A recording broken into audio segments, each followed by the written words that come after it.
ఇప్పుడు మనం 2024వ సంవత్సరం నూతన సంవత్సరం ఉగాది ఘడియల ద్వాదశ రాశుల్లో శ్రీ క్రోధినామ సంవత్సరం ద్వాదశ రాశిలో 2వ రాశి వృషభ రాశి వారి జ్యోతిష్యం భూతభవిష్యత్తు వర్ధమానం చదువు విద్య కళ్యాణం యోగబలం ఎలా ఉందో మన జానకిరామ్ని అడిగి చూద్దామండి.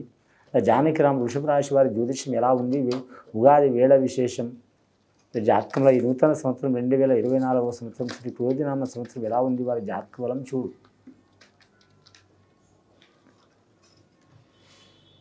ఉగాది వేళ విశేషం వారి జాతకంలో చూడాలంటే 2024వ సంవత్సరం పార్వతి పరమేశ్వరులు వచ్చినండి, షిరిడి సాయిబాబా వచ్చిండు వారి పేరు మీద, అలాగే మాత్రం రాముల వారు వచ్చిండ్రు, సీతారాములు వచ్చిండ్రు, అలాగే వారి పేరు మీద చూడాలంటే శ్రీ గుహుడు వచ్చిండండి.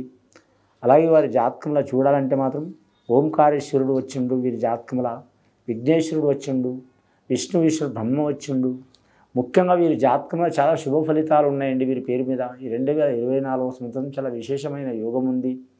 కానీ స్త్రీలకు పురుషులకు బాలలకు బాలికలకు అందరికీ చాలా వరకు విశేషమైన యోగం ఉంది. కానీ ఆదాయం ఖర్చు సరి సమానం ఉంటుంది. సహకారం చేసేది నలుగురు, ఇబ్బంది పెట్టేది నలుగురు. వీరి జాతకానికి గురు మహారదశ శుక్ర మహారదశ మంచి ఉంది కాబట్టి చాలా వరకు కలిసి వచ్చే అవకాశాలు ఉంటాయి. వివాహ విషయంలో, సంసార విషయంలో, సంతాన విషయంలో బాగుంటుందండి. పర్సనల్ లైఫ్లో ఇబ్బందులు ఉన్నవారు అవి తప్పకుండా తొలగిపోతాయి.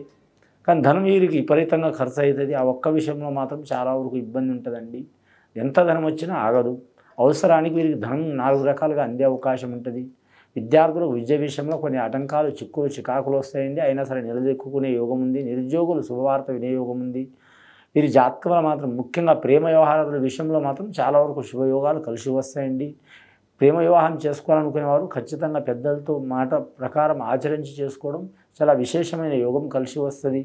ఈ జాతకంలో 2024వ సంవత్సరం శ్రీ క్రోధినామ సంవత్సరం కూడా చాలా వరకు కొన్ని గ్రహబలాలు మంచి లేవండి. కాలసర్ప దోషాలు ఉన్నాయి. కొన్ని గ్రహాలు మాత్రం అరిష్ట యోగాలు ఉన్నాయి. దేశారిష్టం కాలరిష్ట యోగం ఉంది కాబట్టి మన తెలుగు రాష్ట్రాలతో పాటు మాత్రం అన్ని రాష్ట్రాల వారికి ఇబ్బందులు ఉంటాయండి. దాని కొరకు మాత్రం ఖచ్చితంగా ప్రతి రాశి వారు, అలాగే వృషభ రాశి వారు శాంతి హోమం, చండీ హోమం, గణపతి హోమం సద్బ్రాహ్మణులతో లేదా మాత్రం ఇతరులతో తప్పకుండా పూజ చేసుకోవడం చాలా వరకు శ్రేయోదాయకం అండి. వారి కుటుంబానికి, వారి గ్రామానికి, వారు నివసించే ప్రాంతానికి, ఏ ప్రాంతానికైనా సరే చాలా వరకు అందరు బాగుంటే మనం మంచిగా ఉంటామండి. చాలా వరకు శుభ ఫలితాలు కలిసి వస్తాయి. అలాగే విదేశానం చేయాలనుకునే వారికి శుభయోగం ఉందండి. అలాగే కళాకారులకు మాత్రం తిరుగు ఉండదండి. క్రీడాకారులకు కొన్ని ఇబ్బందులు వచ్చే అవకాశాలు ఉన్నాయి. సంతాన దోషం ఉన్నవారికి మాత్రం తిరుగు ఉండదండి, వారికి కలిసి వస్తుంది.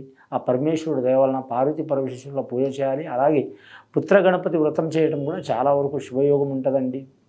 అలాగే వీరి జాతకంలో వ్యాపార విషయంలో వీరికి మాత్రం చాలా వరకు మాత్రం కలిసి వచ్చే అవకాశం ఉంటుందండి. కానీ ఉద్యోగస్తులకు మాత్రం చాలా ఇబ్బందులు, చిక్కులు, చికాకులు వస్తాయి. వచ్చిన వాటిని తట్టుకుని నిలబడే అవకాశం ఉంటుంది వీరికి. దయ్యం, భూతం, మంత్రం, తంత్రం, జడుపు, చేతబడి ఎలాంటి గ్రహబాధలు, చిక్కులు, చికాకులు ఉన్న మాత్రం వీరు ఖచ్చితంగా మాత్రం గణపతి పూజ, ఆంజనేయ స్వామి పూజ చేయడం చాలా వరకు మంచిది. ఆ పరమాత్ముని ఖచ్చితంగా మాత్రం పూజ చేయడం చాలా మంచిది. శివుడు ఆజ్ఞ లేనిదే చీమైనా కుట్టదండి. ఆ పరమేశ్వరుడు అందరికీ వరాలు ఇచ్చిండు కాబట్టి, దేవుళ్ళతో సహా, ఆత్మలతో సహా, పరమాత్మలతో సహా కూడా అందరికీ వరాలు ఇచ్చిండు కాబట్టి ఎలాంటి ఇబ్బంది వచ్చినా కూడా మాత్రం ఆయన ధైర్యం ఇచ్చే అవకాశం ఉంటుందండి ఈ రాశివారి జాతకంలో. అలాగే వీరికి శుక్రవారం, సోమవారం అనుకూలం వస్తుంది. వీరి జాతకంలో లక్కీ నెంబర్ 6 వస్తుందండి. కానీ ఉత్తరాది భాగం ప్రాంతంలో చాలా వరకు కలిసి వచ్చే అవకాశాలు ఉన్నాయి. గృహం కట్టాలనుకునే వారికి, కొనాలనుకునే వారికి, అలాగే ఆ వ్యాపారం చేయాలనుకునే వారికి, రియల్ ఎస్టేట్ రంగం వారికి కూడా కలిసి వచ్చే అవకాశం ఉంది.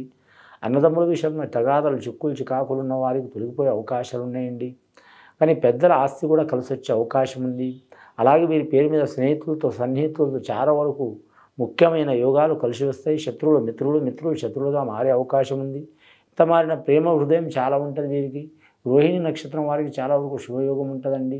అలాగే భరణి నక్షత్రం వారికి కూడా శుభయోగాలు ఉంటాయండి. వీరు ఎవరిని పూజ చేసినా చేయకపోయినా మాత్రం నవగ్రహాల్ని పూజ చేయటం, జపం, హోమం, దానం చేయటం చాలా వరకు మంచిది. ఇంకా కొందరు శుక్రస్థానంలో, నీచస్థానంలో ఇబ్బందులు ఉన్నవారు, లేనిపోని అలవాట్లు, చెడు అలవాట్లు ఉన్నవారు, అలాగే సంసార బంధంలో చిక్కులు ఉన్నవారు, సంతాన విషయంలో చిక్కులు ఉన్నవారు, ప్రేమ వ్యవహారంలో చాలా వరకు ఇబ్బందులు పడుతున్నవారు, అలాంటి సమస్యలు ఉన్నవారు శుక్రుడి అనుగ్రహం కోసం నవగ్రహాలతో పాటు శుక్రుడిని పూజ చేయటం చాలా మంచిది. శుక్రగ్రహాన్ని, అలాగే శుక్రవారం కనకదుర్గమ్మ మాతని పూజ చేయటం, రాహుకాలం ఘడియలు అమ్మవారిని పూజ చేయడం విశేషమైన యోగం ఉంటుందండి.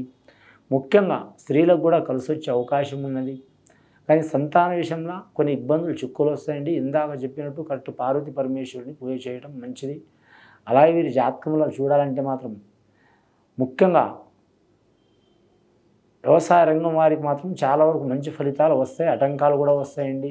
పౌల్ట్రీ రంగం వారికి, అలాగే మాత్రం జల విషయంలో వ్యాపారం చేస్తున్న వారికి, అలాగే పండ్ల తోటల వ్యాపారం చేస్తున్న వారికి, అలాగే కూరగాయల వ్యాపారం చేస్తున్న వారికి, ఆహార పదార్థాలకు సంబంధించిన వ్యాపారం చేస్తున్న వారికి, హోటల్ ఫీల్డ్ రంగం వారికి చాలా వరకు మాత్రం కలిసి వస్తుంది. కానీ ఆటంకాలు కూడా చాలా వస్తాయండి. పార్ట్నర్షిప్ వీరికి ఖచ్చితంగా ఉంటుందండి. వీరి జాతక బలంలో వద్దన్న పార్ట్నర్షిప్ వస్తుంది.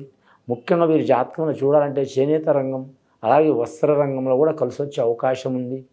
అలాగే మోటార్ ఫీల్డ్ రంగంలో కొద్దిపాటి ఇబ్బందులు వస్తాయి, చాలా జాగ్రత్తగా ఉండాలండి మోటార్ ఫీల్డ్ రంగంలో. అలాగే వీరి జాతకంలో చూడాలంటే మాత్రం ఆయిల్ రంగంలో, లిక్కర్ రంగంలో ఇలాంటి వ్యాపారస్తులో కొన్ని ఇబ్బందులు, చిక్కులు, చికాకులు వచ్చే అవకాశం ఉంది. అలాగే వీరి జాతకంలో చూడాలంటే మాత్రం ముఖ్యంగా 20 సంవత్సరాల నుంచి మాత్రం 30 సంవత్సరాలు ఉన్నవారు కలిసి వచ్చే అవకాశం ఉంది. గత కొన్ని సంవత్సరాల నుంచి ఇబ్బందులు, చిక్కులు, దారిద్ర్య బాధలు పడుతున్నవారు ఖచ్చితంగా వీరు మాత్రం కులదేవతని ఆరాధన చేయటం, ఇందాక చెప్పినట్టు విఘ్నేశ్వరుని ఆరాధన చేయటం, ఆంజనేయ స్వామిని ఆరాధన చేయటం, అలాగే మాత్రం వీరు మాత్రం ఆ పరమేశ్వరుని ఆరాధన చేయటం, నవగ్రహాన్ని ఆరాధన చేయటం, శుక్రవారం ఘడిలో శుక్రుడితో పాటు అలాగే అమ్మవారి కనకదుర్గని పూజ చేయడం చాలా వరకు శుభ ఫలితాలు ఇస్తాయండి. ఇది విని చూసి ఆచరించే వారికి గొప్ప ఫలితాలు కలుగుతాయండి. శుభం భూయాత్.